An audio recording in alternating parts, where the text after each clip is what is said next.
ये दुनिया की सबसे खतरनाक जेल है भाई। इसके अंदर का छोटा मोटा मुजरिम भी अगर बाहर निकल जाए ना तो पूरी दुनिया थर थर कांपती है। लेकिन आज यही दुनिया को नचाने वाले खूंखार कैदी मेरे सामने घुटने टेके बैठे हैं, बिल्कुल भीगी बिल्ली की तरह। क्यों? क्योंकि 3 साल पहले मैं खुद अपनी मर्जी से इस काल कोठरी में चलकर आया था। आते ही मैंने वो 5,000 किलो का भारी भरकम इलेक्ट्रोमैग्नेटिक दरवाजा एक लात मार के हवा में उड़िया दिया। जेल के पूरे 400 करोड़ कैदियों को मैंने अकेले रात भर कूट कूट कर सुझा दिया था। तब से लेकर आज तक इस जेल का इकलौता राजा यानी कि मैं ही हूं। तभी जेलर हांफते हुए मेरे पास दौड़ डीएच कर आया। बॉस, ओ बॉस, कोई आपसे मिलने आया है। मैंने अपनी आंखें घुमाई और सीधा खदीशा हो गया। क्या वो वापस आ गया? मेरे दिल में एक उम्मीद जागी। लेकिन जैसे ही मैं विजिटिंग रूम में पहुंचा मेरे तो होश ही उड्डी गए। सामने वो इंसान नहीं था जिसका मैं इंतजार कर रहा था, बल्कि एक कड़ीचे कॉर्पोरेट लुक वाली परम सुंदरी बैठी थी। तुम मुझसे मिलने आई हो? मैंने थोड़े अचरज से पूछा, क्योंकि मैंने आज तक इस लड़ेचकी की शक्ल भी नहीं देखी थी। उस लड़ेचकी ने मुझे सिर से पैर तक ऐसे देखा जैसे मैं कोई सडेचक छाप भिखारी हूं। वो अपनी नाक सिकोड़ाते हुए बोली, मेरा नाम सुवान युए है और मैं तुम्हारी मंगेतर हूं। लेकिन बेटा, अपनी औकात याद रखना। मेरे इस सूट की कीमत 1.7 लाख है। ये गले का हार 17 लाख का है और जिस विला में मैं रहती हूं ना, उसकी कीमत 3 करोड़ से ऊपर है।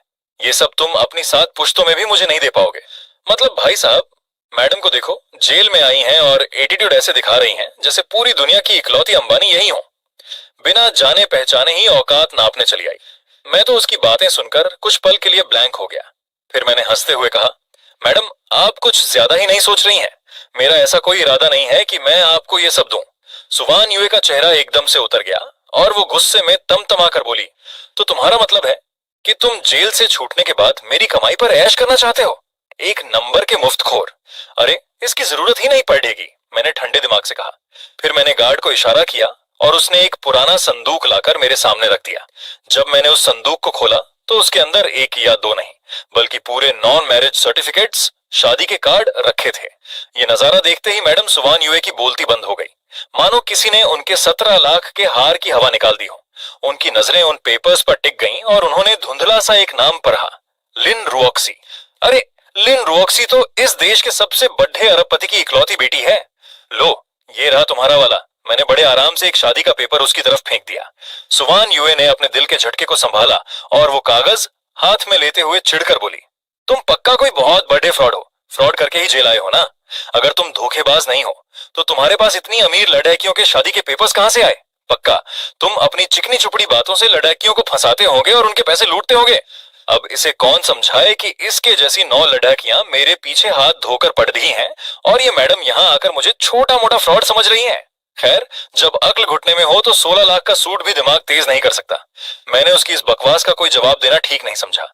मैं बिना कुछ बोले अपनी जगह से उठा और सीधा वापस अपने सेल की तरफ चल दिया। मैं जैसे ही वापस अपने जेल के इलाके में पहुंचा तो देखा, मैंने उन 9 शादी के पेपर्स को देखा तो मेरा सिर चकरा गया। सच कहूं तो भाई, खुशी कम और टेंशन ज्यादा हो रही थी। एक दो नहीं, पूरे 9 स्यापे पाल रखे थे मैंने। अगर इसी तरह एक एक करके सब जेल में मेरा दिमाग चाटने आने लगी तो मैं तो पागल ही हो जाऊंगा। मैंने सोचा इससे बेहतर है कि मैं खुद ही बाहर निकलूं और इन सबको 1 बाय 1 रिजेक्ट करके वापस आ जाऊं। यही सोचकर मैंने अपना वो संदूक उठाया और जेल से बाहर की तरफ निकल पड़ी था। धड़म, 8 मीटर ऊंचा और 20 मीटर चौड़ा वो 5,000 किलो का भारी भरकम इलेक्ट्रोमैग्नेटिक दरवाजा एक बार फिर मेरी लात खाते ही कबाड़ डुआज की तरह हवा में उड्डियच गया। जेलर बेचारा कोने में बैठकर रो रहा होगा कि हर बार नया दरवाजा कहां से लाऊं। आसपास की ऊंची चौकियों पर तैनात जितने भी गार्ड्स थे, उन्होंने जैसे ही ये देखा तुरंत अपनी गर्दनें नीचे झुका ली और दूसरी तरफ देखने लगे। उन्हें अच्छे से याद था कि 3 साल पहले मैं इसी तरह दरवाजा तोड़क कर अंदर आया था, तो आज बाहर जाते वक्त भला कौन माई का लाल मुझे रोकने की हिम्मत करता।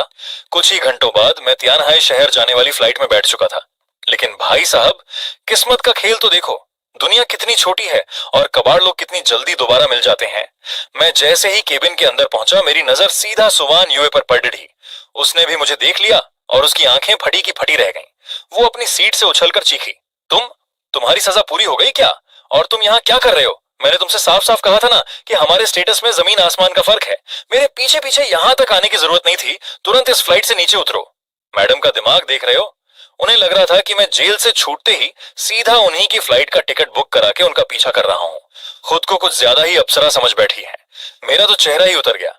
मैंने अपना सिर पकड़ डेच लिया और कहा, मैडम, तुम्हारे दिमाग का इलाज कराने की सख्त जरूरत है, डॉक्टर को दिखाओ, सीरियस बीमारी है तुम्हें। सुवान यूए गुस्से से लाल पीली हो गई। वो मन ही मन सोच रही थी कि जेल में जब मैंने इतनी आसानी से शादी का पेपर फेंक दिया था तो उसे लगा था कि बंदे में कोई सेल्फ रिस्पेक्ट है, लेकिन अब उसे लग रहा था कि मैं एक नंबर का डीठ और पीछा करने वाला मजनू हूं। खैर, जैसे तैसे फ्लाइट लैंड हुई। सुवान यूए सबसे पहले अपनी सीट से उठी और खिसियाते हुए मेरे पास आकर धीरे से धमकी भरे लहजे में बोली, इंसान को अपनी औकात और हद पता होनी चाहिए। आगे से मेरे पीछे मत आना, वरना तियानहाई शहर में मेरी क्या पावर है ये मैं तुम्हें अच्छे से समझा दूंगी।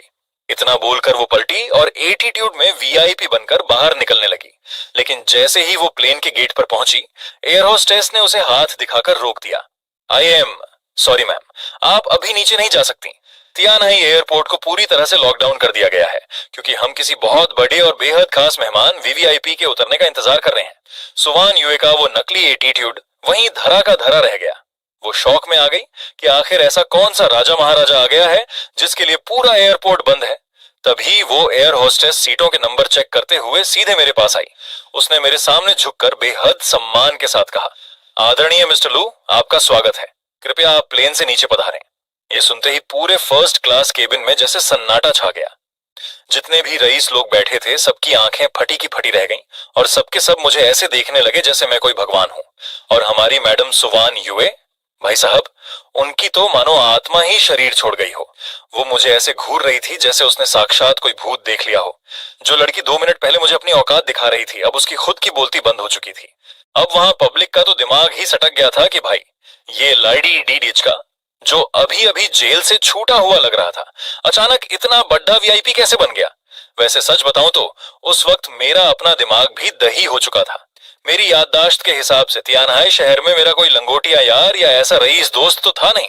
एयर होस्टेस ने जब दोबारा कहा, जी हाँ मिस्टर लू, हम आपकी ही बात कर रहे हैं, तो मैंने थोड़ा सोचा, अपनी शर्ट सही की और वहां बैठे अमीरजादों की डरी और सहमी हुई नजरों के बीच से टशन में उठकर प्लेन से नीचे उतर गया। मैं जैसे ही एयरपोर्ट के अंदर पहुंचा, एक तगधा हट्टा कट्टा अधेद्दच उम्र का आदमी बद्धे बद्धे डग भरता हुआ मेरे सामने आया और सीधे झुककर बोला, सर, मैं गॉड ड्रैगन पैलेस शैनलॉन्ग हॉल के 13वें हॉल का मास्टर ले हू हूं। तियानहाई शहर में आपका स्वागत है मिस्टर लू। भाई साहब, अगर वहां तियानहाई शहर का कोई लोकल बंदा होता ना तो उसकी तो जीभ बाहर आ जाती।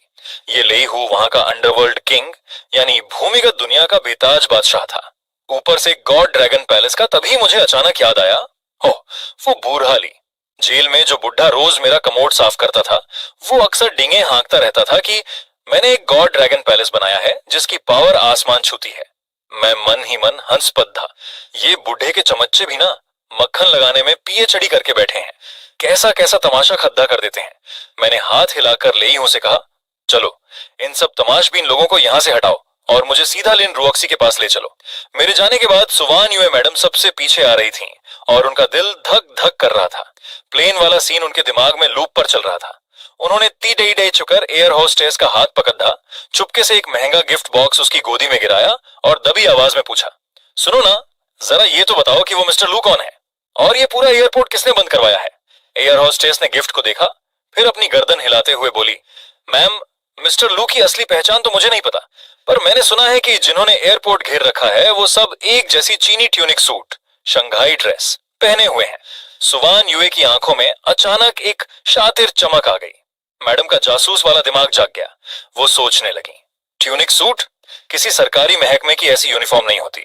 इसका मतलब ये साला जेल से भागा हुआ कैदी है और वो सूट वाले लोग उसे पकड़ रियटने आए हैं।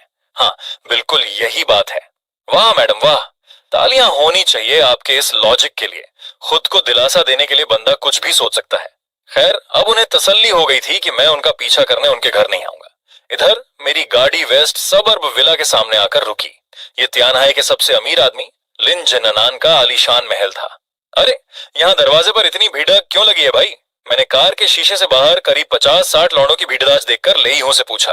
लेईहू ने तुरंत हाथ जोड़ाकर चापलूसी वाले अंदाज में कहा, बॉस, बात यह है कि लिन जन्नान की बेटी लिन रुऑक्सी को 1 साल पहले एक अजीब बीमारी हो गई थी।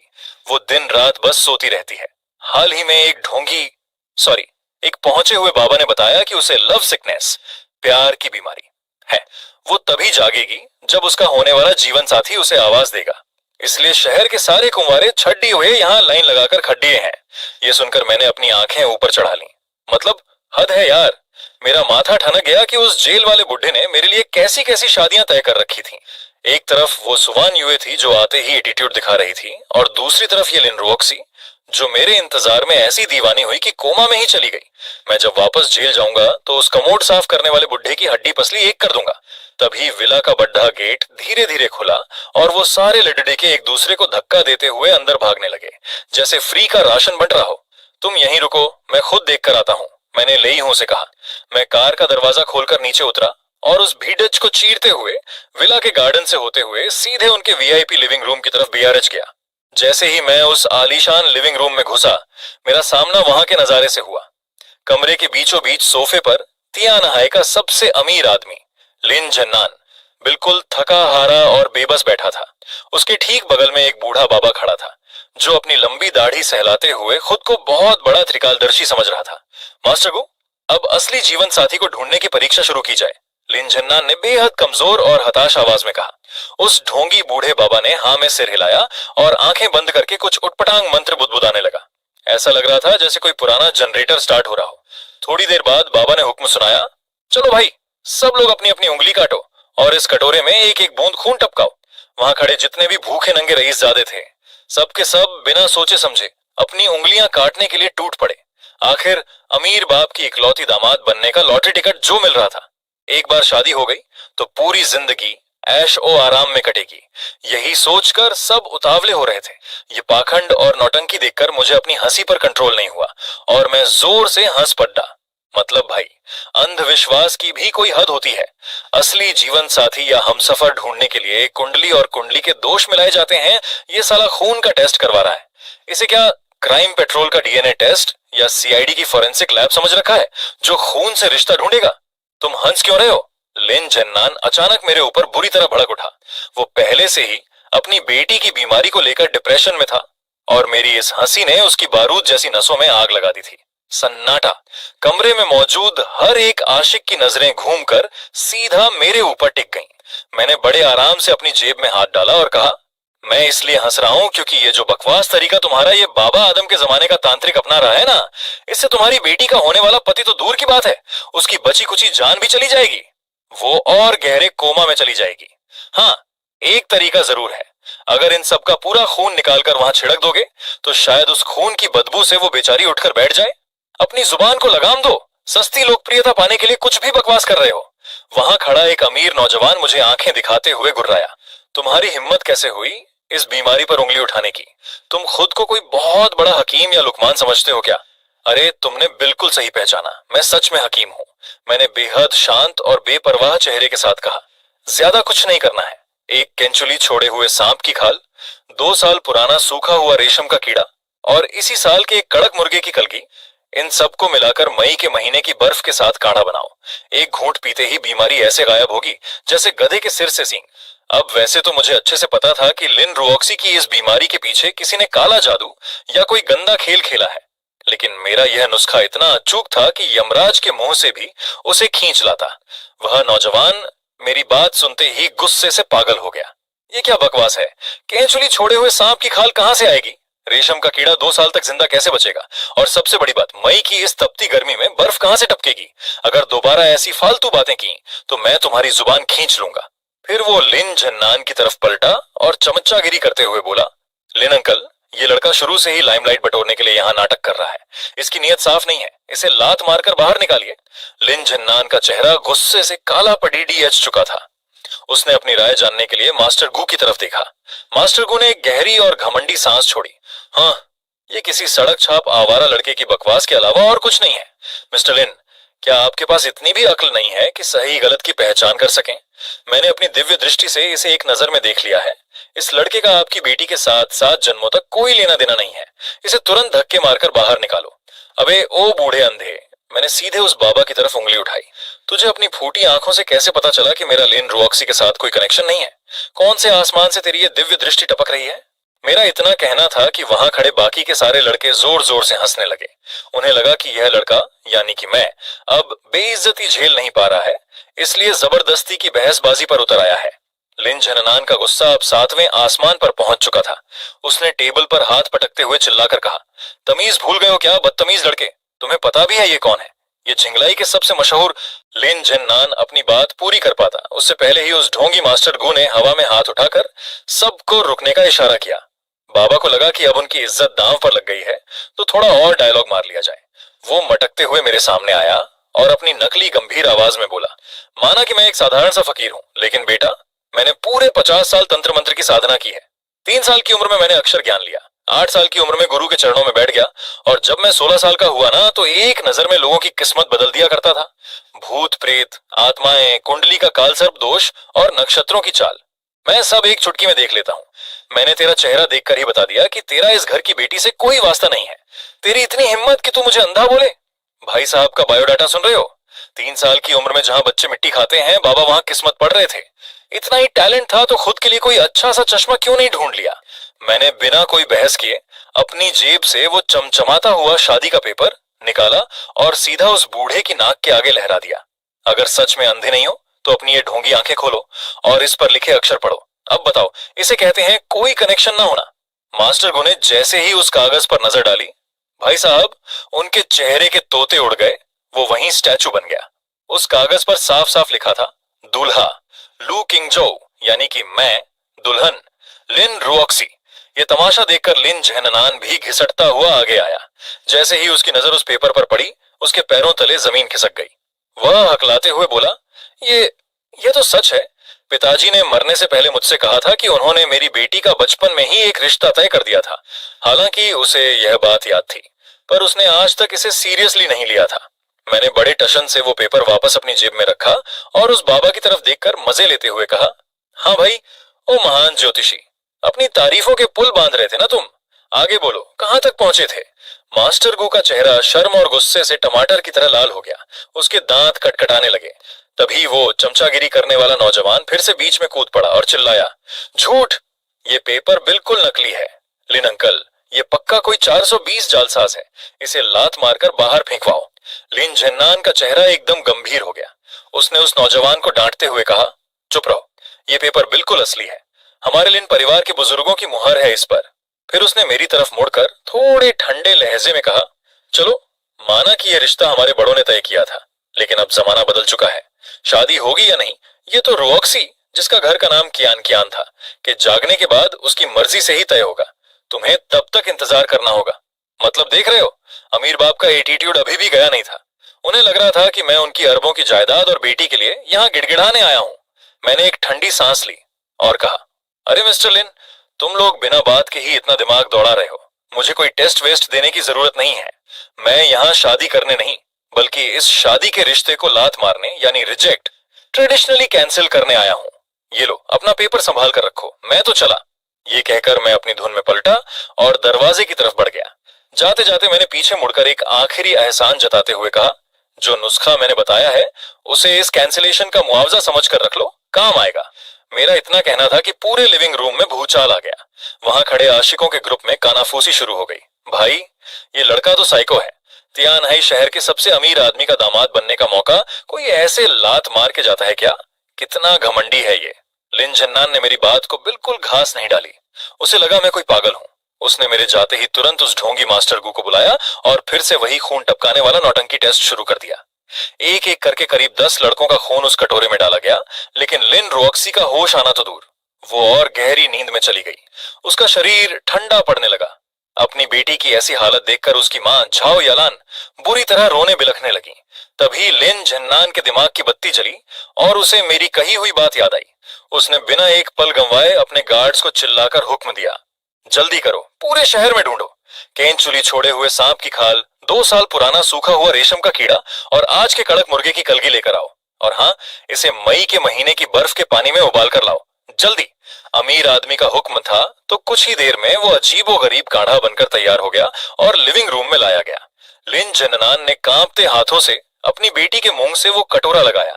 अरे भाई, अभी उसने उस काढ़े के सिर्फ 2 घूंट ही पिए थे कि धीरे धीरे अपनी आंखें खोली तो वहां मौजूद हर किसी के चेहरे का रंग उड़ गया। मेरे ससुर जी यानी लिन झन्नान तो खुशी के मारे ऐसे उछले जैसे उनकी लॉटरी लग गई हो। चिल्लाने लगे, जल्दी करो, पैर पकड़ो या हाथ, पर उस डॉक्टर लुक किंग जो को वापस बुलाओ। और इधर तुम्हारा भाई यानी मैं उस आलीशान वेस्ट सबर्ब विला से टशन में बाहर निकल चुका था। एक का पत्ता साफ करते ही मेरे खुराफाती दिमाग ने तुरंत अगली मंगेतर को शॉर्टलिस्ट भी कर लिया। नाम था गु शिंघचेंग। बंदा जमीन जायदाद का तगड़ा खिलाड़ी था, लेकिन भाई खाली पेट न तो इश्क होता है और न ही दुश्मनी। तो मैंने सोचा कि पहले पेट पूजा की जाए, फिर इन लड़कियों के दिल तोड़े जाएंगे। तभी रास्ते में एक होटल के आधे खुले हुए केबिन पर मेरी नजर पड़ी। और भाई साहब, कसम से इस दुनिया में पापी कम है जो मुझे हर मोड़ पर यही दिख जाती है। अंदर बैठी थी हमारी सुवान युआन। मैंने अपना सिर पीटा। यार, ये लड़की है या नोकिया का नेटवर्क? जहां जाओ वहीं आ धमकती है। खैर, मैंने भाव नहीं दिया और सीधे मेन हॉल में जाकर अपनी टेबल जमा ली। अब जरा केबिन के अंदर का ड्रामा देखो। हमारी सुवन युआन साहिबा हाथ में वाइन का ग्लास उठाए सामने बैठे मोटे आसामी के सामने गिड़गिड़ा रही थीं। वांग साहब, ये पैग आपके नाम। उम्मीद है इस बार कच्चे माल रॉ मटेरियल की सप्लाई में आप हमारी कंपनी को ही पहली पसंद बनाएंगे। हम क्वालिटी में कोई कमी नहीं छोड़ेंगे, कसम से। लेकिन वो वांग साहब, भाई साहब का ध्यान बिजनेस पर कम और वान युआन पर ज्यादा था। उन्होंने बड़े नखरे से हाथ हिलाया और बोले, हाँ देखेंगे, सोचेंगे। ये सुनते ही बेचारी वान युआन की तो मानो सिट्टी पिट्टी गुम हो गई। चेहरा एकदम उतर गया। दिल में एक अजीब सी बेचैनी और डर बैठ गया था। आखिर उसने अभी अभी तो कंपनी की कमान संभाली थी और खुद को साबित करने के लिए उसे इस डील की सख्त जरूरत थी। पर वो मासूम ये नहीं जानती थी कि जिससे वो मिन्नतें कर रही है वो भेड़िया है, कोई मसीहा नहीं। इधर बाहर बैठकर मैं आराम से खाना खा रहा था, पर अंदर ही अंदर एक अजीब सा दर्द भी था।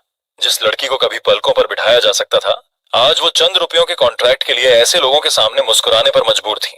अब जब उस मोटे वांग साहब ने भाव खाना शुरू किया तो हमारी सुवन युआन साहिबा का दिल बैठ गया।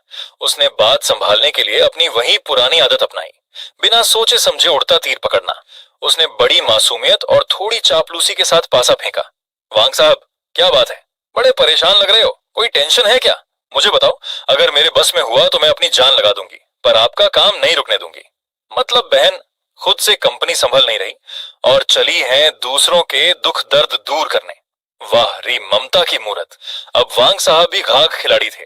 उन्होंने वान युआन को ऊपर से नीचे तक देखा, एक कुटिल मुस्कान चेहरे पर लाए और बोले, अच्छा इतनी बड़ी बड़ी बातें, चलो फिर सुनो। आज दोपहर को ये खानदान की बड़ी बिटिया यानी मिस ये हमारे तियानहाई शहर में आ रही हैं। अगर तुमने अपनी सेटिंग भिड़ाकर मुझे उनसे सिर्फ एक बार मिलवा दिया ना, तो इस बार की डील तो छोड़ो, जिंदगी भर के कच्चे माल का ठेका तुम्हारी कंपनी के नाम लिख दूंगा। ये सुनते ही वान युआन के तो जैसे तोते उड़ गए। वो एकदम हक्का बक्का रह गई।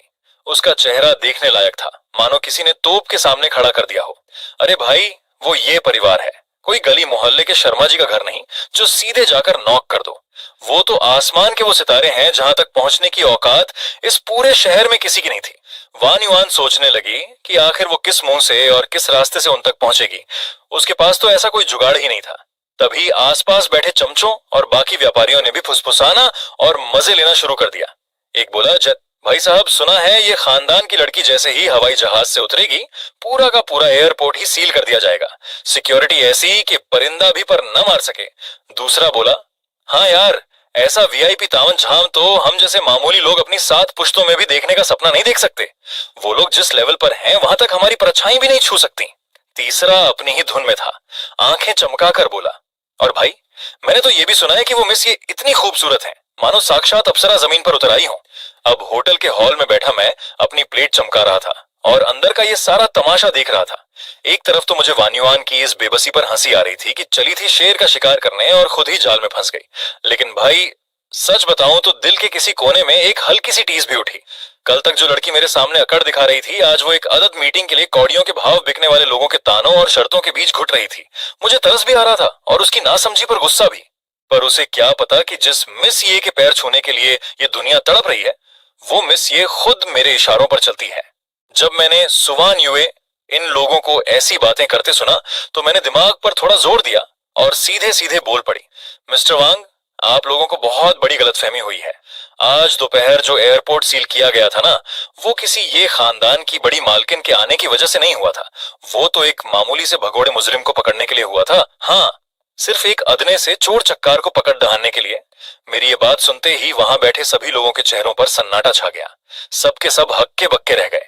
मैंने भी बात को हवा में नहीं छोड़ा, बकायदा सिर हिलाकर एयरपोर्ट पर जो जो तमाशा हुआ था उसकी पूरी राम कहानी इन लोगों को सुना दी। मेरी बात पूरी होते ही मिस्टर वांग का उतरा हुआ चेहरा देखने लायक था। वो बोले, अच्छा तो ये बात थी, साला एक नंबर का घटिया, दो कौड़ी का छर्रा निकला वो तो। और मैं फालतू में ही ये सोचकर बैठ गया कि ये खानदान की मैडम आई हैं। पूरी दोपहर मेरा मूड खराब रहा इस चक्कर में। अब मिस्टर वांग ने सुर बदला तो बाकी के चमचे भला कैसे पीछे रहते। उन्होंने भी तुरंत मक्खन लगाना शुरू कर दिया। अरे सर, ऐसे अरे गहरे नत्थु खैरे की क्या औकात जो हमारे वांग साहब को टेंशन दे। आप बस हुक्म करो सर, मैं अभी पता लगाता हूँ कि उस गीधे मकोद्धे को किस जेल में ठूंसा गया है, वहीं किसी को पैसे खिलाकर उसका काम तमाम करवा देता हूँ। दूसरा चमचा कूद कर बोला, अरे जेल में तो मेरी भी उठक बैठक है, पहचान है अपनी। वहां उसे ऐसी मौत मारेंगे कि। उनकी ये खौफनाक बातें सुनकर अचानक मेरे सुवान युए दिल में एक अजीब सी टीस उठी। दिल बैठ सा गया। मेरा दिल अंदर ही अंदर कांप उठा और मैं सोचने लगी, पता नहीं जेल के अंदर तुम्हारी उस शख्स की क्या हालत हो रही होगी, लोग तुम्हें कितना टॉर्चर कर रहे होंगे। लेकिन अगले ही पल मैंने अपने इस फालतू के इमोशन को झटका, खुद को संभाला और मन ही मन कहा, वैसे जो भी हो रहा है सही हो रहा है, ये सब तुम्हारी अपनी करतूतों का नतीजा है। खुद कुल्हाड़ी पर पैर मारोगे तो भुगतना तो पड़ेगा ही ना, भुग तो अब।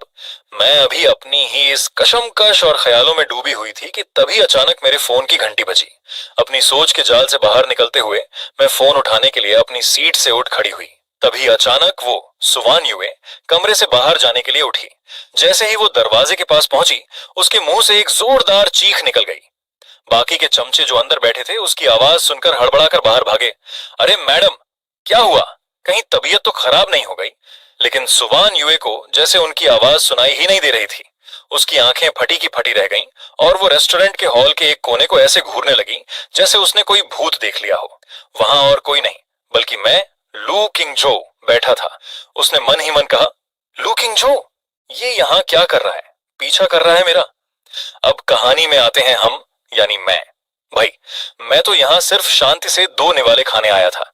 अचानक सुवान युए को वहां देखकर मेरा मूड ऐसा खराब हुआ कि मैं आपको क्या बताऊं।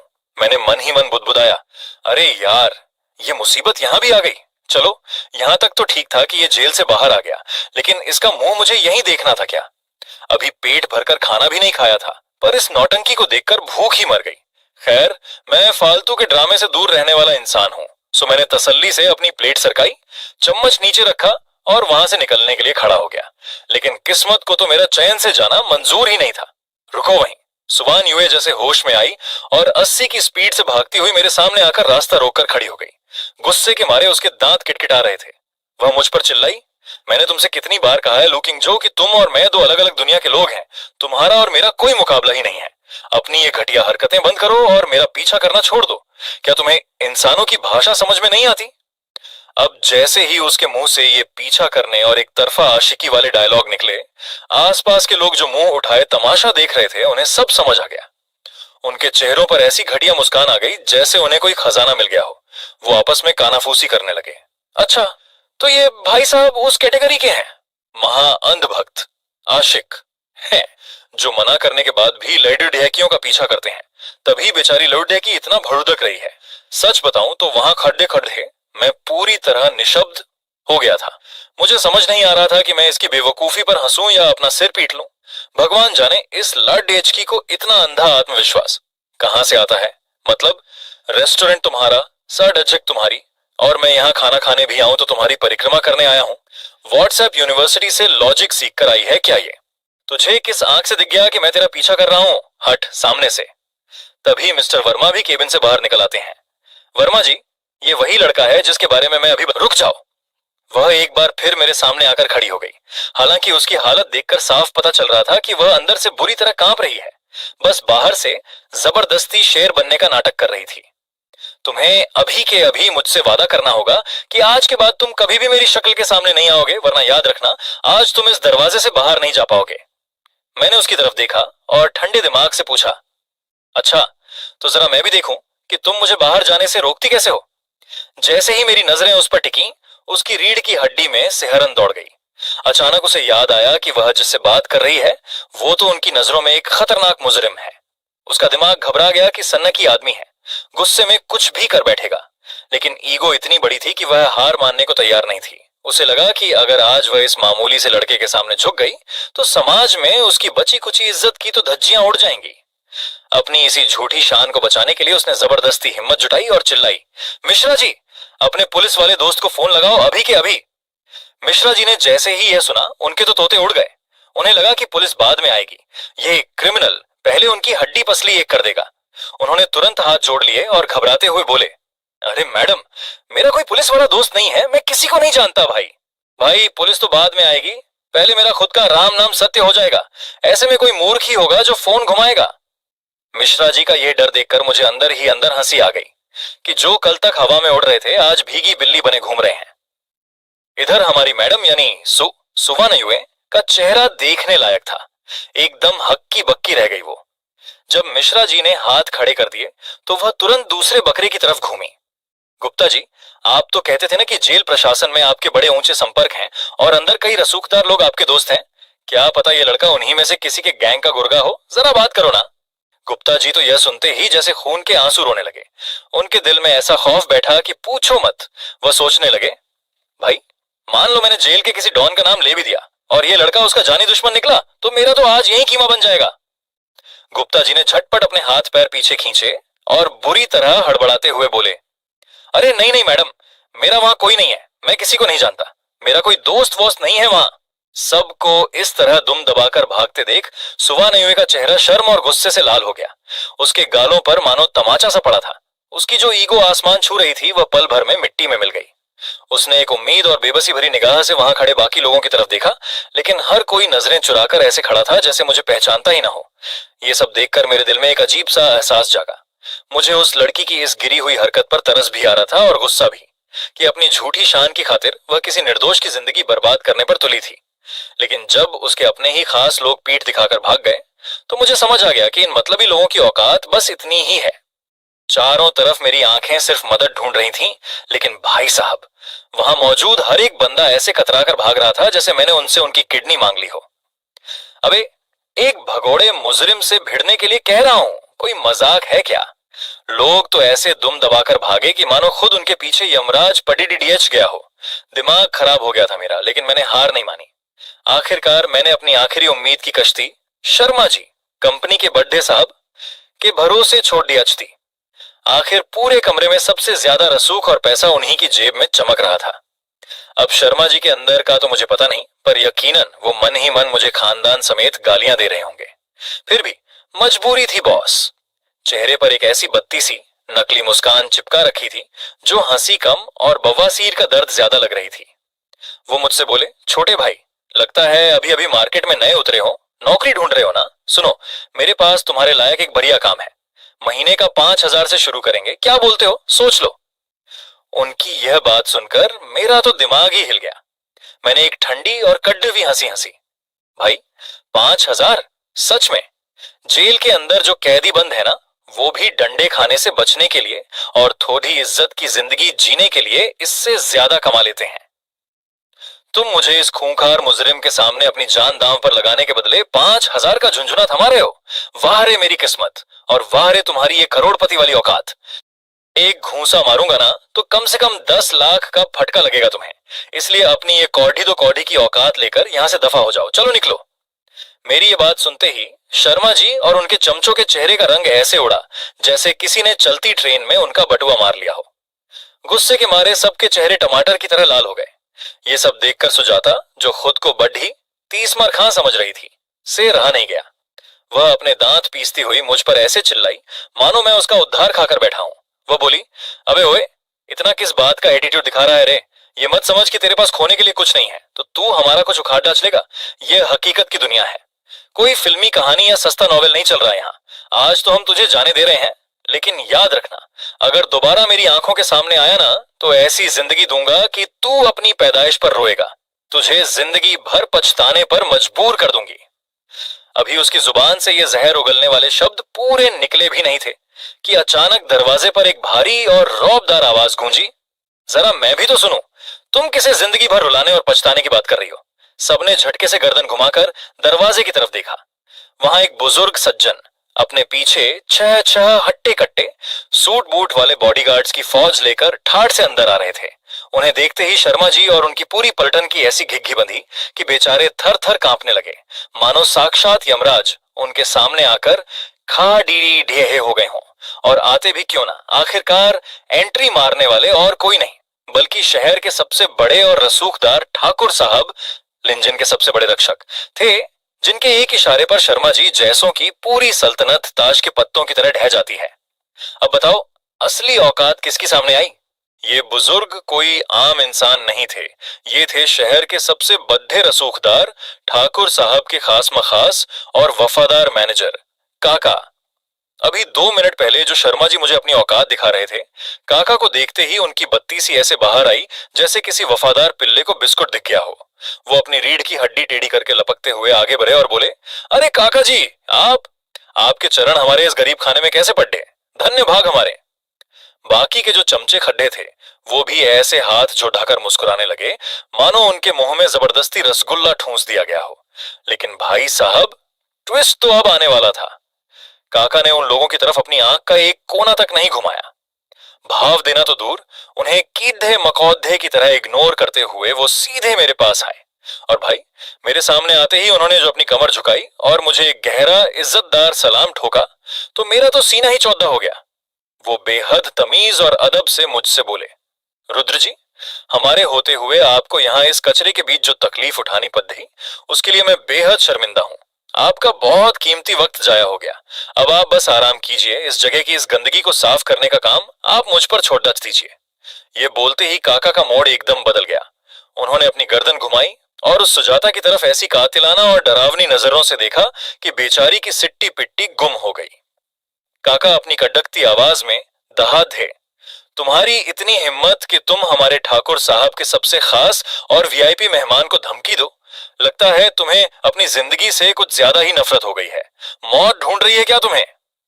अब बताओ भाई, जो सुजाता अभी मुझे गायब करने की धमकियां दे रही थी, काका के एक लुक ने ही उसकी पेंट गीली कर दी। आ गया ना ऊंट पहाड़ के नीचे।